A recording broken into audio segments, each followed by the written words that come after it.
Thank you for tuning in to Wednesday Inspirational Book Lounge. I'm your host, Anna Murby. Today we welcome back Pastor Hubert Carl as he reads to us the well-known Green Leaf in Drought Time, a harrowing missionary story of a family who gave up everything to do pioneering missions work in inland China. Enjoy the show. Green Leaf in Drought by Isabel Kuhn, published by China Inland Mission, 1959. Read by Hubert Carl. I thought I'd add some background information on this book. The book started in mid-1950 and ended in mid-1953. What's not in the book, and is never mentioned, is that the Korean War was at exactly the same time. It started in June of 1950 and ended in July 1953. The reason that the communists hated the Matthews so much was not only that they were Christians and believed in God, but the Americans and the Australians were fighting them in the Korean War. He was Australian and she was American. Chapter 11. Specious Promises of Release. In the 11th chapter of Hebrews, that honor roll of heroes of the faith, comes this verse, 37, which the Phillips renders thus: They were killed by stoning, by being sawn in two, and they were killed with the sword. Right in the middle of the terrible martyrdoms, stoned, sawn asunder, killed, comes what apparently is a little mild word, tempted, by spurious promises of release. It does not seem to match the other sufferings, and yet no mistake has been made. The slow wearing down of the human spirit is a species of torture which the communists delight to use and have found very productive for their purposes. Specious comes from the Latin word which means good-looking, and Webster's dictionary gives two meanings: first, showy, and second, apparently, but deceptively fair, just, or correct. It exactly describes the promise of release which the Red officials tried to wear down the spirit of the Matthews families and other. You remember that it was in January 1951 when they first made application for exit permits. It was March before the Kingfisher arrived and deliberately insinuated to Arthur that they could leave immediately if he, Arthur, would just cooperate, that is, act as a fifth column in India for them, apparent but deceptively fair. Then in sinning, the police told Charles Preedy that the Matthews family would be leaving next, and after them the Macintoshes. As a Chinese Christian was coming to Hangwan, Charles sent this word on to warn Arthur and Wilda to get ready. This was the occasion when they had hoped to get out in time to see Wilda's parents. They packed everything, listed all the items which they were taking with them in accordance with the rules, even went to live with the Chinese for 4 days so that they could be ready in a split second to go. They were never on any of these occasions told that it was a false alarm.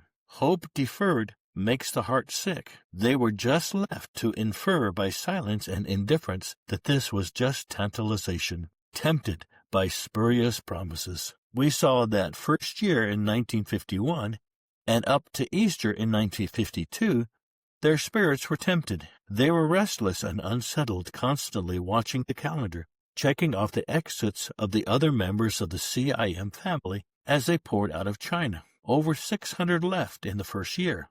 Always they hope, surely we would be next, and continued teasing urged them on. For instance, 1 month after Clarence's useless warning, Pastor Jin was approached by the Hangwan police. Got some foreigners down in your compound? Well, tell them to get ready to go. This was surely it, and word came that the Macintoshes and Miss Marilee Milner had already left their stations and were at Sinning, presumably on the way out. Not really. They were held there for 4 months, but at first that could not be foreseen. But no further word of exit after the message through Pastor Jin.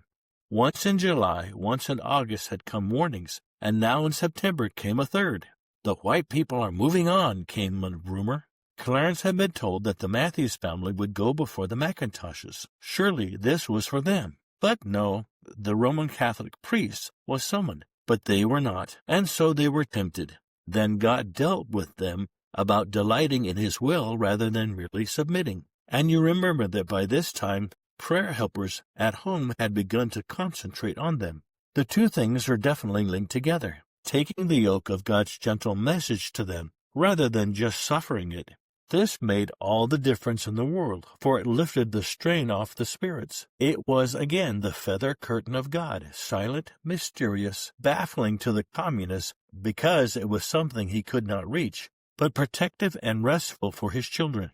They accepted the teasing promises to let them go, no longer believing in them. They abandoned themselves to the will of God to stay in poverty, under humiliating treatment, and with starvation constantly threatening them from without. And they tell us that the peace of God had never left them. Their spirits were not worn down by these spurious promises, but grew strong, sap-filled, and verdant. After their best wine now experience, they were again tempted. A year after the instruction that they should get ready to go, which was unfulfilled, Pastor Jin appeared at the door. By this time he had been forbidden to speak to them, so they were surprised. Pastor Chin and I had been to the special meeting of the police, he said. The head officer said to me, "You have some foreigners down there in the gospel hall, haven't you? Well, tell them to reapply for exit permits. So that is my message to you." This seemed very plausible. Their money, which was in Felix's hand, had dwindled, and next month they would draw the last of it. So they presumed they were approaching the penniless state. This promise of release would be bona fide. They spent money to have their passport pictures taken, wrote out their applications, and got ready, only again to be met with silence. But the peace of God was theirs, and never left them. Arthur writes, "False alarm! We were informed in a roundabout way that if we still wanted to go home, we should reapply for permission. This we hurried to do, still not fully wise to the fact that this seems to be an idea of a joke to some people's minds. Another is to make us repeat every request for money and to keep us running uselessly and harmlessly back and forth. I do all my odd jobs outside in the morning, and then am free in the afternoon for writing. I should have the reach of a gorilla after all the water I've carried. While the snows were melting, the river was so dirty, I had to go quite a far bit to find a spring, which meant about 1 mile round-trip load. We use about 2 loads a day on the average." Wilder writes, "It is truly wonderful to know that he has the blueprint and is following it to the dot. The other day it just flooded over me, the realization that we are prisoners of the Lord, even as Paul wrote, kept here by him for his special purpose. I used to feel so concerned about the future. I can truly say that none of these things bother me now. He knows what is best and will work it out. If we want our way, we not only spoil the plan, but in gaining we lose. After all, how little these things really count. We've been 1.5 years using tin plates, bowls as cups, tin cups as sugar container, salt cellar, etc., washing our plates for the next course, using a saucepan for washing and using it again to getting a meal. No curtains, no bedspread, just nothing homely or attractive. I've longed many times that it was different, especially the things for Lila. But I've learned that these outer things, though desirable, are not essential." And so the Heart Victory held. From August 1952, they passed into those 2.5 months of miracle gifts or Mother Hubbard's cupboard.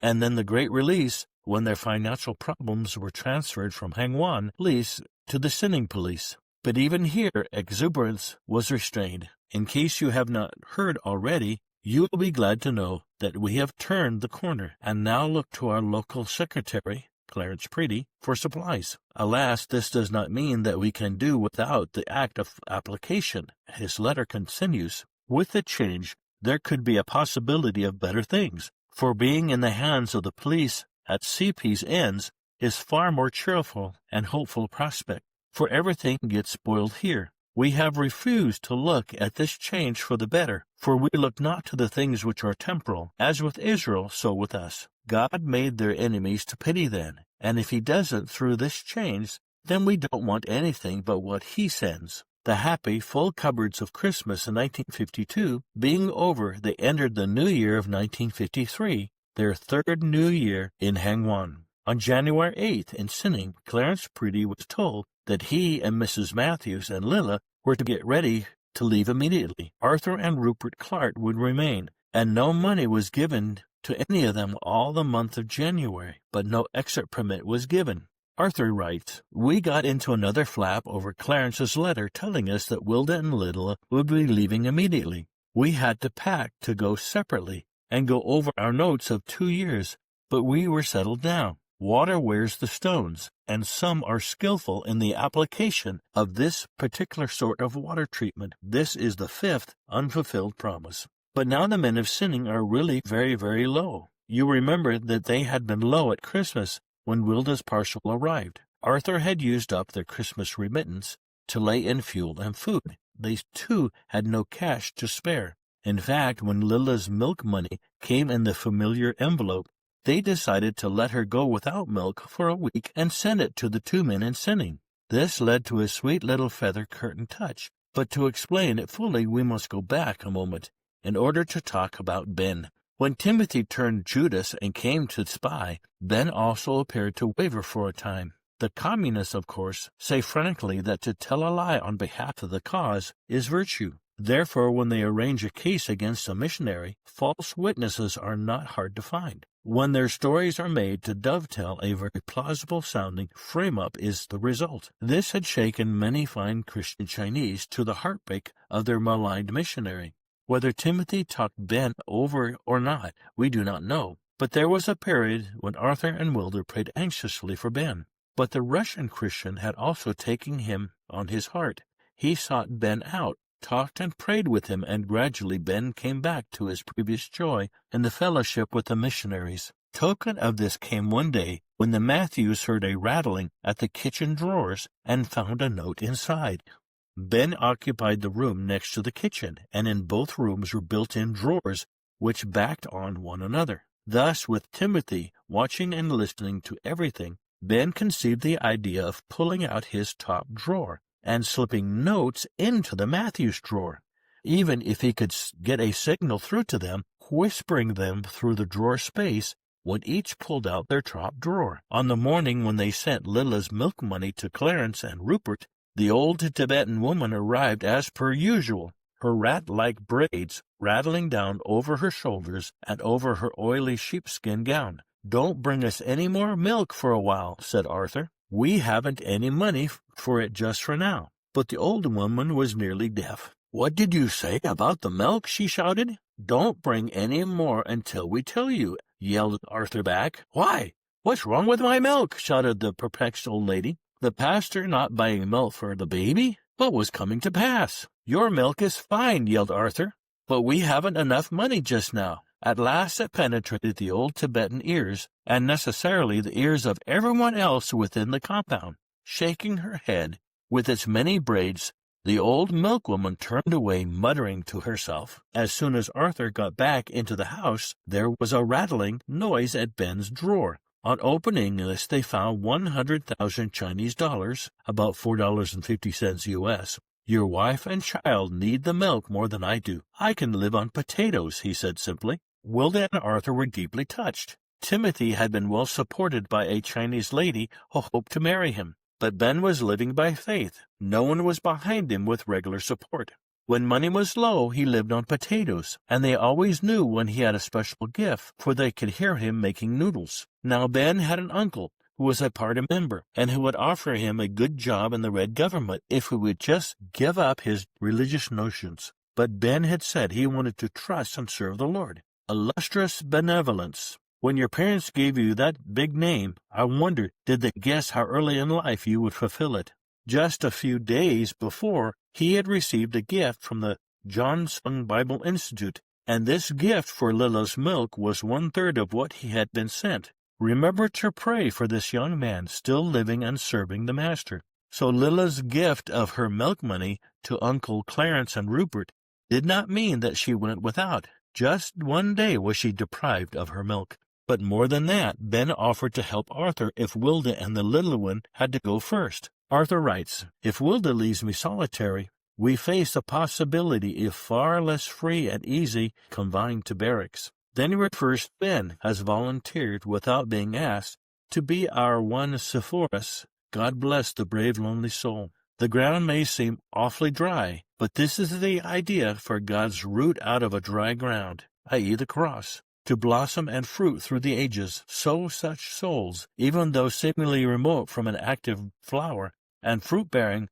are the promise of both. There are limiting factors in them, of course, as there are for us. I think Hudson Taylor said, God can't have the result without the process, so the precious fruit needs the long patience of the husbandman. A month of silence from the police passed, and the Matthews family were busy trying to get hold of some of their money, when without warning, on the morning of February 5th, 1953, Felix himself appeared at their kitchen door. We'll let Arthur tell it. I'm almost too overwrought to write. Certainly we will have a job to write coherently, but we'll trust you to understand. Our money is in the bank, and I am just waiting for some cooperation as a result of my applications. In the meantime, I had a visit from Felix this morning, telling me to inform my woman to prepare to leave the day after tomorrow. Poor little Lilla half guessed the permit excluded me and came up with a tearful, frightened look on her face. She was not going to take it easy once she finds out. The man said, "You will stay here until after the business of getting your woman away. So guess what you like. But I am telling my people to expect nothing and relax in prayer, not for a moment. I haven't received any travel allowance yet for Wilda, so I can only give her 10 out of my 30,000 for the month. I was promised 5 for Lilla,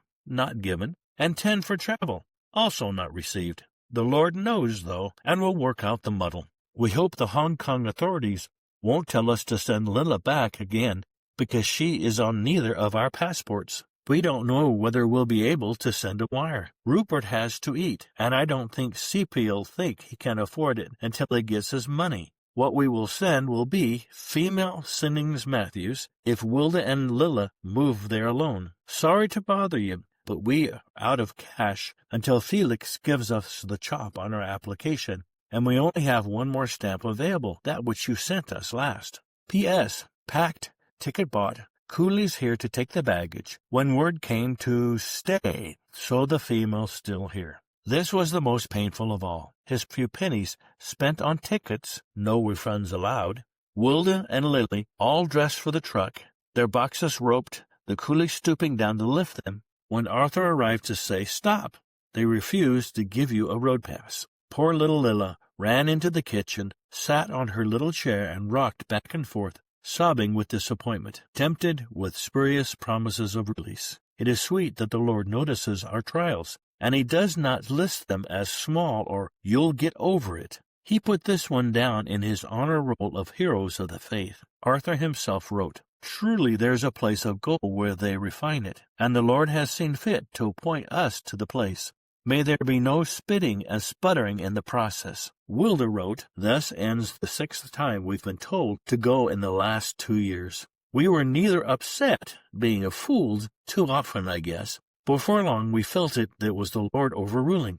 Perhaps we can both leave together, at least from here." Poor little Lilla cried, and oh so hard, but she got over it. Needless to say, it has not been easy for Wilda to face leaving Arthur alone, yet she dare not demur. It was because of Mrs. Clark's reluctance to be separated from Dr. Clark, which had enraged the communists, so that they put him in prison for 3 days to punish her. They knew that, and so she dare not show her feelings to anyone but the Lord. In his presence she bowed and let out her heartache. She says, "One night I lay pleading with the Lord to let us go together. But the next morning I was confronted with Romans chapter 9, verse 20 and 21. Who are you to reply against God?" Or in the margins it says, "Dispute with God. Has not the potter power over the clay?" As I faced it squarely, all I could do was bow my heart and head and say, "Not my will, but yours be done." What a comfort and help to be able to just leave it all with him.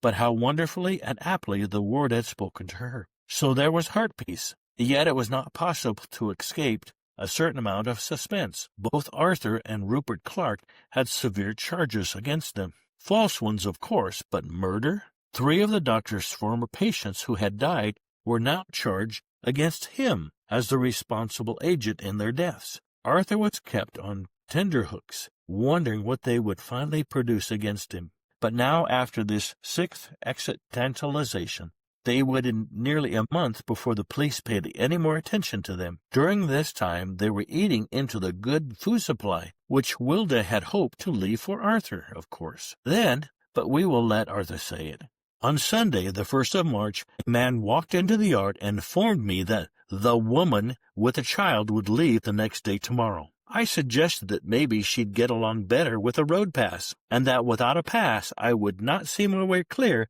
to buy a ticket. So he told me to report Sunday at 6 p.m. When I got there, I was asked whether I'd bought the ticket. So I quoted the old Chinese proverb, once bitten, twice shy. Perhaps they thought that last time I was too zealous in buying a ticket before I had a pass. I was ordered to report in the morning. As I was on my way home, a group of men joked as I passed, "He won't buy a ticket, ha ha!" So I knew there was a joke somewhere in the offing, even though I could not see it. Monday morning, after packing, I reported, bright and early. Another man came past and asked if my wife was leaving that day. I told him it was up to them. I wasn't in the position financially to throw away money on a ticket without some assurance that I'd be able to use it. Then another came out and told me to buy the ticket that afternoon and to report Tuesday morning when I was ready to take the family to the bus. Seeing that the ticket was not sold until 11 a.m. and the truck leaves at 12, I thought the request rather out of order. But with a lot of running around, first after the coolies, then to get the family, then the authorities, eventually the truck pulled out of the worthwhile place with the Matthews household on board. Arthur then goes on in a very guarded language to tell how Ben helped him. Ben later got into trouble with the police for this kindness to the hated imperialist, but Arthur could not have got through without his help, for he enlisted the interest and help of a Chinese family who were to travel on that same truck and who were enchanted with the little white child. Arthur writes, "Needless to say, I'd have been hamstrung without a cooperator. The Lord bless him. He saw to the luggage, got it weighed in, and stood guard while I went to report without a ticket. I had to explain that the bus station was a good 20-minute walk, and that if I left it until the ticket was bought, there would be real problem to get the police pass put through and get back again before the truck left. What a relief to see the pass." Lilla was happily waving her last balloon on the end of a chopstick as the truck pulled out, safe and content on the lap of a gentleman. There were still some with this quality, who with his wife were to see that Wilda and Lilla were looked after on the other end. I came back and spent the afternoon packing their beds out of the kitchen and cleaning up generally. I'm now settled down to what we hope is the last lap. The next thing will be to see if they think I can live on air. For if it had not been for Harry and Elizabeth Gould, I'm sure we would have been stranded. CP is well set up again, so Wilda and Lilla will be better served there than here. I am well off for books. CP had passed on about 20, and so there was no monotony for a start. Also, there is quite a pile of occupation in the mending basket. I asked Arthur if the empty kitchen was very lonely to return to after his loved ones left. No, the relief that they were actually got away was greater than anything, he replied simply. On March 4th, 1953, and Lilla left Arthur at Hangwon. March 15th, they left Sinning with Clarence Preedy. March 24th, they crossed the Liberty Bridge into Hong Kong. Wilda wrote, "Is this Hong Kong?" The tired little girlie asked the question again for the umpteenth time on the 9-day trip from far northwest China. Oh, how wonderful it was to her mommy and her adopted uncle to be able to say, "Yes, this is Hong Kong." We were crossing the trestle in no man's land between China and Hong Kong. Only a few seconds before we had caught the glimpse of the Union Jack flying so gloriously free, and even at the moment we had seen the head of another uncle peering over the wall, one of the other CIM missionaries, waiting to welcome us. It's almost impossible to express one's feeling of relief, joy, and happy gratefulness. Truly the goodness and mercy of the Lord has followed us all the way, and made many crooked paths straight. Many times, one day by truck, and the rest by train, we had seen the Lord definitely working for us, and how we praise Him. Friends at Hong Kong wrote, "You will be glad to know that Mr. Clarence Preedy was reported to have been well and very bright on arrival. Mrs. Matthew is thin but not ill, and little Lilla is a beautiful child, rosy, plump, and in good health." Of course, everyone wanted all the particulars about the two left behind, so Wilda wrote a circular. Before leaving Sinning, Clarence was given the answers to some written questions. Rupert is allowed to go out on the streets to buy vegetables. He has been given the bank book and can draw money. Arthur can get his monthly allowance through Rupert. Rupert was given the keys to the place. Rupert and Arthur are in good spirits and in good health, although both have tendency to black out occasionally. At present, both have fairly well-filled cupboards and money in hand. In China, Wilda had been asked by the police who examined her if she knew why she was being allowed to leave.